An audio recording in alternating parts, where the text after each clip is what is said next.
Bienvenue sur Malaika et merci de nous retrouver pour le magazine de la femme africaine et chrétienne.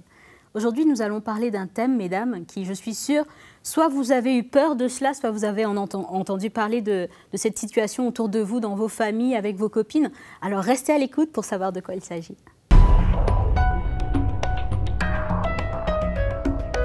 Alors voilà, le thème du jour aujourd'hui, c'est l'adultère. Effectivement, l'adultère, même pour les chrétiens, on va justement développer comment le Seigneur voit l'adultère, comment est vécu l'adultère par la femme qui justement est trompée par son mari, par exemple, et qu'est-ce que la parole de Dieu dit, comment appréhender cette situation. On va en discuter avec Mama Audrey. Certainement, Nadège, avec joie. Un sujet qui va être très intéressant. Je crois qu'il y aura débat là. Est-ce que c'est les femmes plutôt qui sont à blâmer? Est-ce que c'est les hommes? Il va y avoir un débat là aujourd'hui. Hein. C'est sûr. Et justement, pour le débat, nous avons Papa Mickey. Merci beaucoup d'être là avec nous. C'est ma joie d'être avec vous. Ben oui, c'est vrai, le sujet, ouais, ça allait être très chaud. Ça va chauffer aujourd'hui. On va voir. Mais justement, Maman Janine, pour les infos sur le terrain, on a pu recueillir quelques témoignages, n'est-ce pas? Oui, tout à fait. Quelques témoignages qui sont assez attachant, on va dire. Là, je crois qu'il va y avoir un peu d'émotion là sur le plateau. Et donc, Magali, justement, par rapport à des chiffres, est-ce qu'on a réussi à avoir quelques chiffres quand même à ce niveau-là? Écoute, j'ai trouvé un chiffre, tu verras Nadège, ça va être très intéressant ce que j'ai trouvé dans mes recherches, donc ça va être très sympa. Super, merci. Donc voilà, aujourd'hui, on va parler d'adultère. Je crois qu'on connaît tous l'adultère sous le nom de bureau, deuxième bureau, troisième bureau, etc. Et on va développer le sujet, mais avant de rentrer en détail, on va passer à la rubrique de Mag.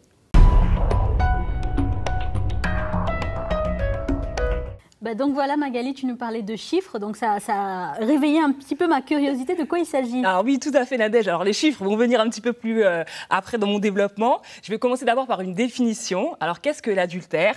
Eh bien, c'est le fait pour un époux de violer son serment de fidélité, de partage et d'avoir des relations sexuelles avec une personne autre que son conjoint, envers qui il a affirmé ce serment. Alors cette définition, on met l'emphase sur l'époux. Allons savoir pourquoi.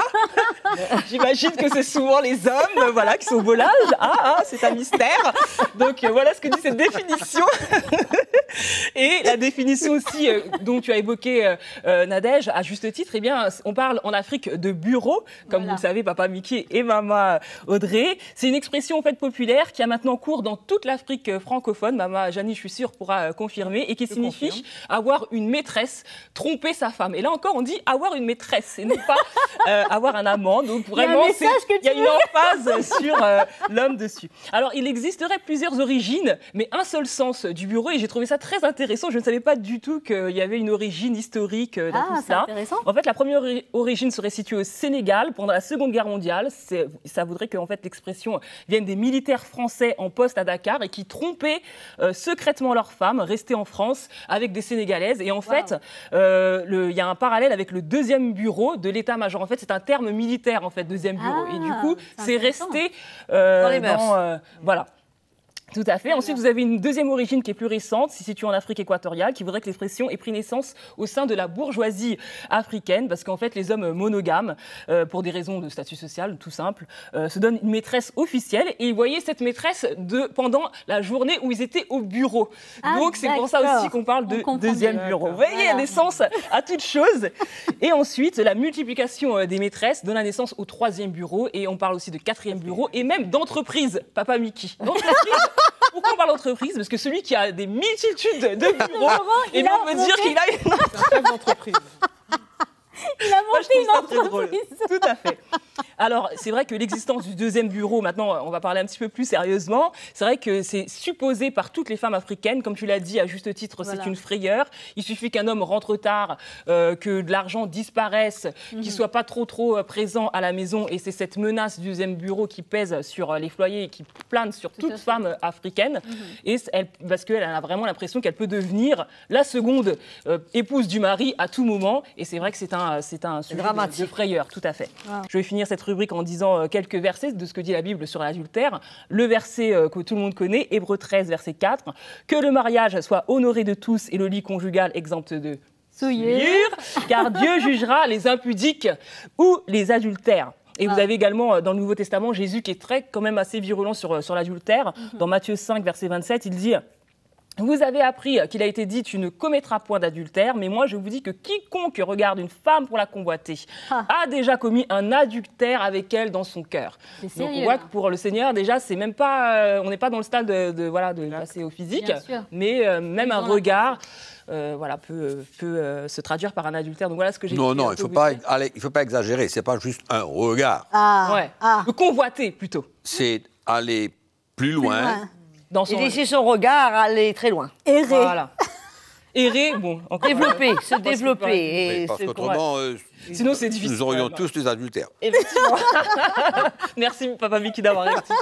Voilà ce que j'ai pu trouver en tout cas. Il y a un débat qui est lancé là déjà. Il y a un débat, c'est très bien. On va revenir sur la question homme ou femme plus adultérin que exactement. Après, je crois qu'il faut préciser, Magali, que il s'agit pas seulement d'un homme marié. Tout à fait, mais toute personne qui a des relations sexuelles avec quelqu'un d'autre en dehors des liens du mariage, c'est l'adultère. Tout à fait. Et j'avais oublié de dire, Maman Audrey, tu apprendras qu'il y a beaucoup de femmes aussi qui commettent l'adultère, évidemment. Justement. Et le chiffre en question, j'allais l'oublier.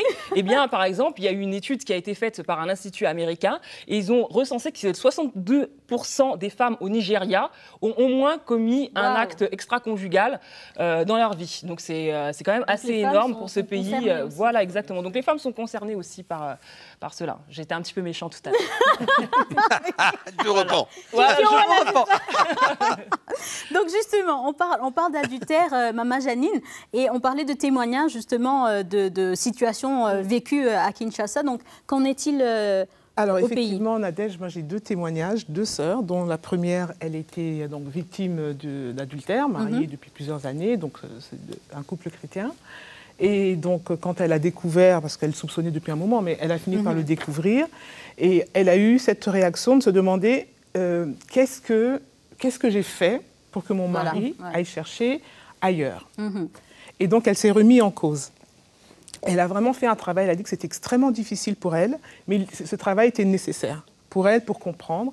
Et en fait, elle a trouvé en elle des attitudes, certaines attitudes qu'elle avait de négligence vis-à-vis de son mari, et qui ont fait que peut-être que ça a alimenté le fait qu'il aille voir ailleurs. Donc elle a rectifié ses attitudes, et elle me dit qu'aujourd'hui, elle constate que son mari a changé, et qu'elle lui a vraiment pardonné. Elle fait tout ce qu'elle peut pour le satisfaire. Et maintenant, leur couple continue et elle sert le Seigneur et voilà. D'accord. Et le deuxième, elle lui a pardonné. C'est quand elle lui a pardonné. Et elle est rassurée qu'il n'y a rien d'autre en dehors. Alors là-dessus, elle m'a dit, écoute, je ne sais pas, mais en ce qui me concerne, je l'ai pardonné. Et j'ai dit au Seigneur, Seigneur, permets-moi donne-moi la force d'accepter ce que je ne peux pas changer. Voilà. Eh bien... Extraordinaire. Incroyable. C'est incroyable. C'est non seulement extraordinaire, mais je pense que c'est une réaction très spirituelle, où elle ressent qu'elle ne peut pas garder son cœur dans un état que ce soit de haine ou de ressentiment envers son mari, et d'aller une étape en-dessus et de se dire, OK, je pardonne et puis je fais confiance au Seigneur pour le reste. Oui. Donc c'est extraordinaire, c'est merveilleux. C'est un réel exemple. À louer, exactement. Et justement, il y avait un deuxième témoignage. Et le deuxième cas, il est un peu plus triste, celui-là. C'est une sœur qui a découvert sur Facebook que son mari avait épousé une deuxième femme. Ah là là. Et donc ça a été très très douloureux pour elle, le fait de l'apprendre par ce média. Et elle m'explique qu'elle a divorcé, c'était vraiment à son initiative. Non pas tant parce qu'il l'avait posté sur les réseaux sociaux, ou plutôt c'était la femme qui l'avait fait, mais c'est surtout parce qu'il ne comprenait pas la gravité de cet acte. Et il se justifiait, oui, mais en Afrique, tout le monde a un deuxième bureau, tout le monde... Qu'est-ce qu'il y a de si extraordinaire? Et c'est ça qu'elle a voulu sanctionner. C'est un chrétien? Oui. Oui, alors là, moi, je ne peux pas comprendre que ce soit un homme, que ce soit une femme, qu'on ne ressente pas une conviction dans notre cœur en tant qu'un enfant de Dieu, de sortir dans cette alliance entre un mari et une femme et librement aller et commettre l'adultère en dehors du mariage. Donc, c'est plus d'une question de culture, mais où est la conviction du Saint-Esprit qui, lui, doit nous avertir et nous montrer et nous convaincre que cet acte est un acte d'adultère qui ne plaît pas à Dieu, qui est péché. Donc, comment peut-on continuer, que ce soit servir le Seigneur, que ce soit aller à l'église, que ce soit prier, que ce soit lire sa Bible, que ce soit faire n'importe quoi pour le Seigneur, et se trouver dans cet état, dans cet état d'esprit, où il n'y a pas de conviction, où il n'y a pas de repentance, où il n'y a rien. C'est ça qui me trouble et qui me fait poser la question, mais quel genre de chrétienté que ça vit, quoi. Bien sûr. Justement, Papa Mickey et Maman Janine, il y a des on va dire des prétextes, des excuses qui sont utilisées le 3/4 du temps pour justifier cet acte. Alors les causes souvent évoquées, c'est la routine, l'intempérance du conjoint, l'insatisfaction ou l'incompatibilité sexuelle. Il y a beaucoup, c'est une liste qui est vraiment non exhaustive et on pourrait vraiment y passer la nuit, si je peux me permettre.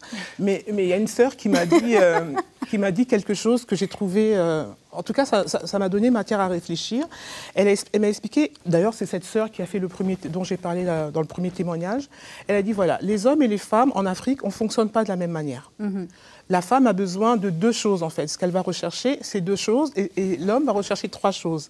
Donc, la femme va rechercher quoi? C'est que le mari prenne soin d'elle, de son foyer, de ses enfants et d'elle-même, et quelque part, une sécurité financière, mais qui pourvoit vraiment aux besoins du foyer, des enfants, etc., et qu'il lui manifeste de l'amour, et qu'elle soit choyée. L'homme, qu'est-ce qu'il va rechercher? C'est d'abord son appétit sexuel qui soit assouvi. Ensuite, c'est manger, boire et être le chef. Ressentir que sa femme lui fait sentir que c'est lui le patron. Il est le patron. Maintenant, quand l'homme ne travaille pas, parce qu'en Afrique, il y a quand même une situation économique qu'on connaît tous. Réalité. Voilà, des hommes qui ne travaillent pas ou des hommes qui travaillent mais qui sont impayés depuis 100 mois. Il y a des gens qui ont des arriérés de 100 mois de salaire. Oui. Ouais. Wow. Et donc, ce qui fait que l'homme n'arrive plus à prendre en charge son foyer. La femme, elle n'arrive plus à se donner à l'homme. Et l'homme, quand la femme ne peut pas se donner sexuellement, il se sent diminué.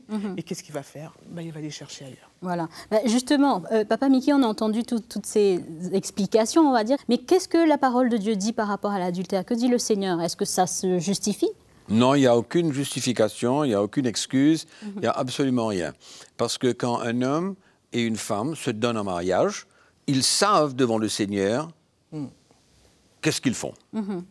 Et donc, trouver des excuses par la suite, en tant qu'un enfant de Dieu, qu'un chrétien, bon, je peux comprendre que les choses sont difficiles, je peux comprendre qu'en Afrique, il y a des circonstances très difficiles, très compliquées, mais je pense qu'en étant chrétien, si on aime le Seigneur et qu'on veut plaire au Seigneur, on cherche un moyen pour pouvoir surmonter tout cela.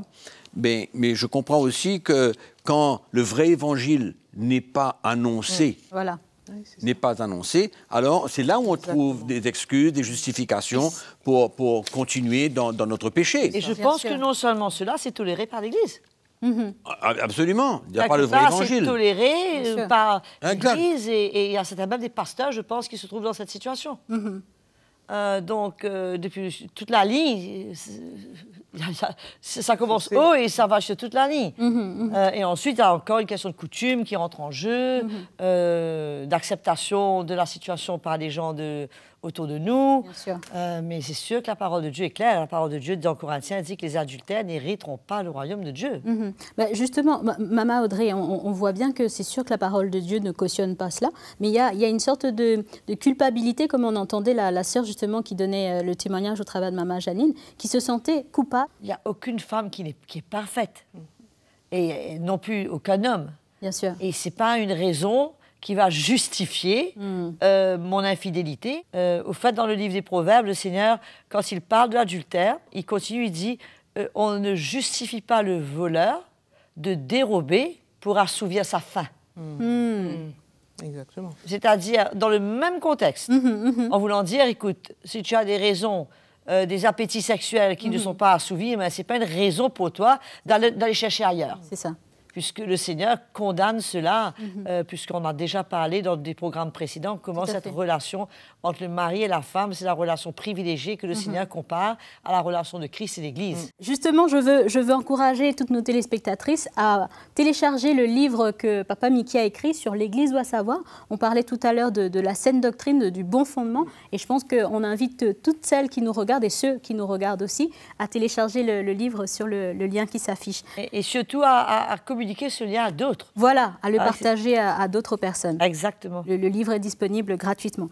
Donc justement, Papa Mickey, comment surmonter cette culpabilité? Parce que c'est vrai que bien que ce soit clairement défini que ce n'est pas la faute de la femme, mais il y a quand même un sentiment de culpabilité. Comment est-ce qu'elle peut se relever de ce sentiment?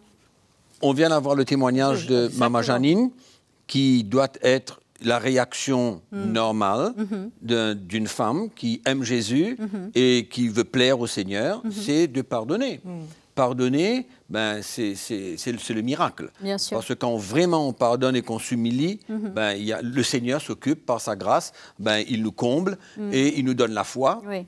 Je suis sûr que cette femme a de la foi pour son mari et que quelque chose va se passer. Bien sûr. Et là encore, c'est le message. C'est le message de la croix que nous avons besoin de retrouver au sein de l'Église qui va confronter, premièrement, comme Audrey vient de dire tout à l'heure, les pasteurs. Premièrement, qui doivent donner l'exemple, parce que si l'exemple ne vient pas d'en haut, ça découle au sein de l'Église, les chrétiens suivent, et puis ben, c'est le siècle dans l'Église, c'est le péché. Et comment... Il y a une chose qu'il faut que je mentionne, c'est que, surtout vis-à-vis des pasteurs qui ont un bureau, deux bureaux... Une entreprise. Une entreprise. C'est que... Un pasteur qui a 8 femmes. Il s'est marié avec sa 9e, là, je crois. Je suis certain que cet homme, s'il a connu l'onction de Dieu dans sa vie, que ce soit au début du ministère, il est obligé de ressentir qu'il a perdu l'onction de Dieu.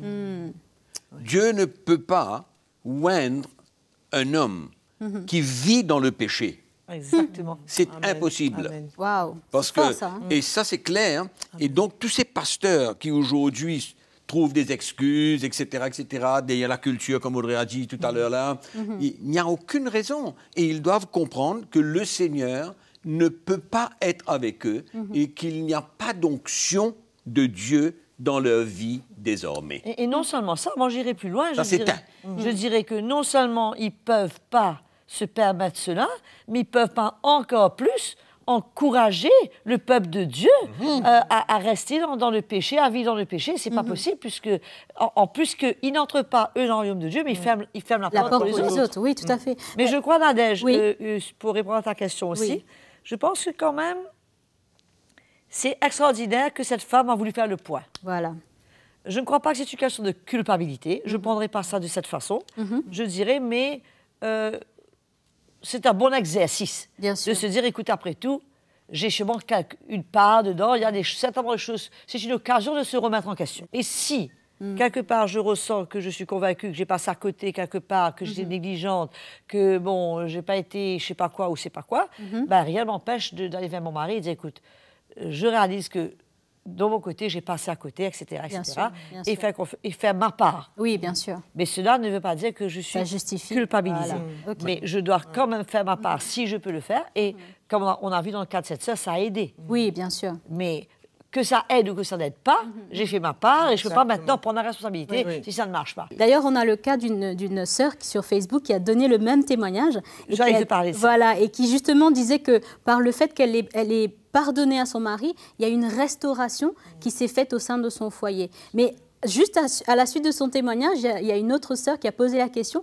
que se passe-t-il si l'adultère est répété? C'est-à-dire qu'il le fait, il le refait, il le fait, elle pardonne, elle repardonne, mais après, au bout d'un moment... Quand ça devient un style de vie... Elle aura le choix. Elle aura le choix selon sa conviction. D'accord. Si elle ressent qu'elle doit continuer à pardonner et faire confiance au Seigneur, ben, elle le fait. Bien sûr. Ou alors, elle n'a pas cette conviction dans son cœur. Donc, c'est là où la personne, elle est libre de prendre sa décision.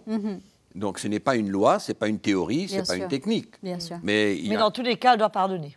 Dans tous les cas, elle doit pardonner. Ah non, elle peut quand même pardonner et divorcer. D'accord, c'est sa conviction. C'était ça ma prochaine question. Elle peut pardonner, divorcer, ou elle peut pardonner et accepter et persévérer et continuer à faire confiance au Seigneur. C'est son choix.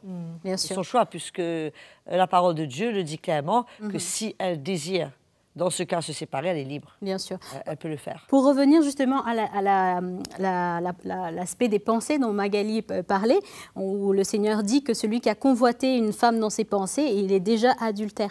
Est-ce que Papa Mickey il y a un conseil à donner aux jeunes hommes, même aux jeunes femmes qui regardent et qui peut-être luttent dans leurs pensées pour comment gérer ces pensées justement? C'est important de comprendre que nos pensées, dans notre pensée, Oui, on ne peut pas empêcher une pensée. On ne peut pas empêcher, d'accord, que ce soit mauvaise, qu'elle soit bonne. Voilà. Mais ce qu'il ne faut pas, c'est demeurer et nourrir davantage et laisser les désirs de notre chair prendre le dessus jusqu'au moment donné où ça va bien loin, où nos pensées dépassent simplement le fait de penser, mais entrent maintenant dans le contexte de l'action avec cette personne, etc. etc. C'est là où l'adultère devient réel. On ne peut pas empêcher les oiseaux de nous tourner autour de la tête, mais quand même, on ne va pas les laisser faire un nid dans nos cheveux. Amen, exactement. C'est exactement ça. Voilà. Exactement ça. Donc, en fait, il ne faut pas les laisser s'installer. Il ne faut pas demeurer dessus. Il ne faut pas demeurer et les nourrir. Exactement. Mais peut-être qu'on peut mentionner dans la parole de Dieu aussi des cas que les gens ne réalisent pas, ce que Jésus a dit concernant l'adultère. Oui. Donc, il y a aussi l'homme qui se sépare de sa femme sans qu'il y ait adultère de la part de sa femme et qui va épouser une autre femme. Ça, c'est vrai, oui. Cet homme commet l'adultère. Souvent, on ne parle pas de ce cas-là. Et il y a une troisième chose, c'est que quand celui qui épouse une femme adultère qui a été répudiée par son mari, lui aussi, il commet l'adultère. Waouh! Là, donc, ça ce qui nous tout montre vraiment le cœur du Seigneur vis-à-vis de l'adultère. Wow. Donc, finalement, où est la porte de sortie? Il n'y en a aucune. Excepté s'il y a une vie d'adultère. Ah, voilà. C'est-à-dire que si la femme de quelqu'un vit dans l'adultère et que ce n'est pas un acte, ce n'est pas une action, style de vie, ce n'est pas une faiblesse, mais c'est une vie. À ce moment-là, là, le mari, il a la liberté de se séparer de sa femme et il est alors libre. Et là, il n'est pas adultère s'il se marie avec quelqu'un d'autre. S'il se marie avec quelqu'un d'autre, il n'est pas adultère. Je pense que c'est un bon point. Mais c'est moi ce que je veux encourager les femmes surtout. C'est bon, ça c'est l'extrême. Bien sûr. C'est un petit peu l'extrême.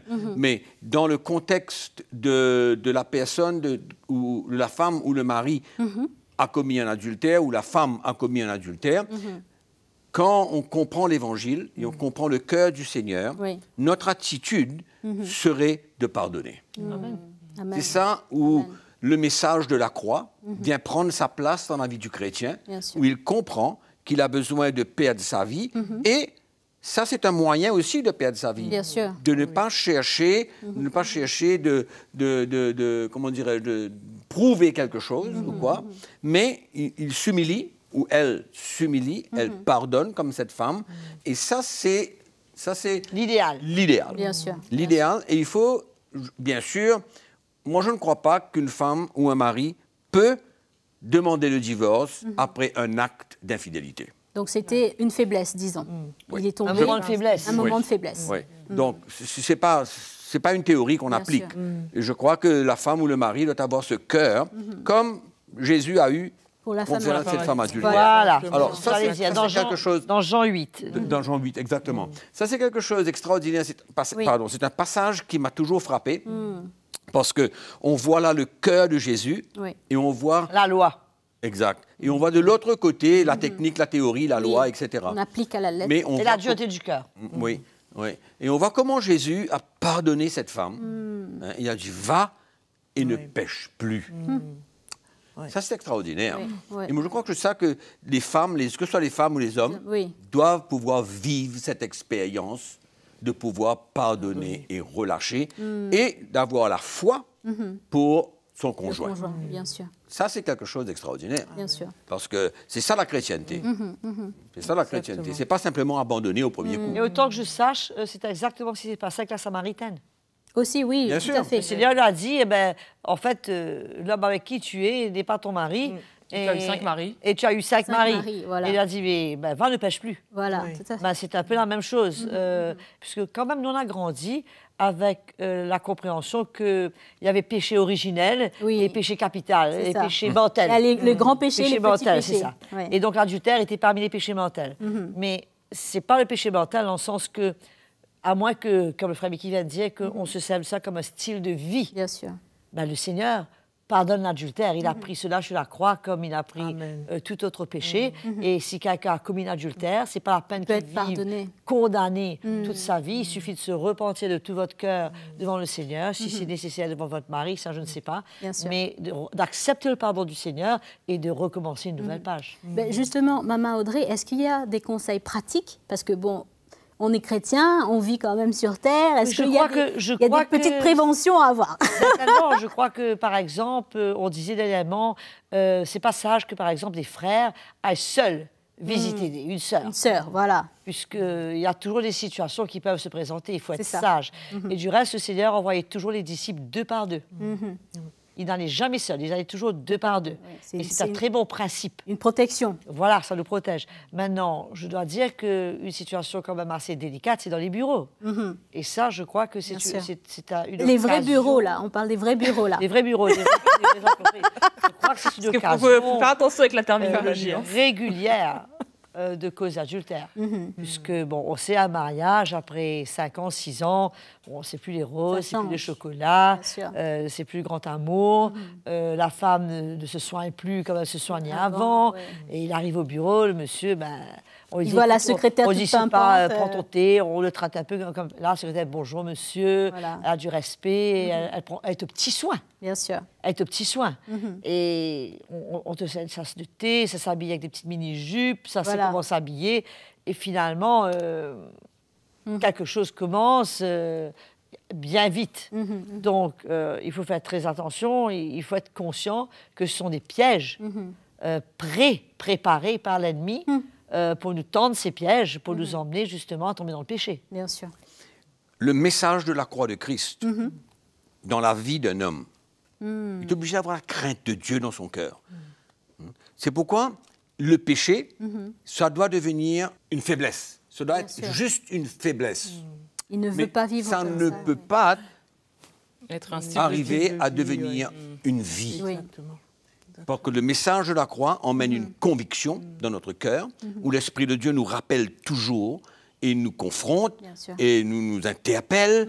Donc, quelquefois, je n'arrive pas à comprendre comment on peut arriver très, très loin, plusieurs fois, 1, 2, C'est 3, ça, 4, voilà. 10, 40, C'est pour ça, Nadège, qu'il faut comprendre que ce n'est pas tout le monde qui entend le message de la croix.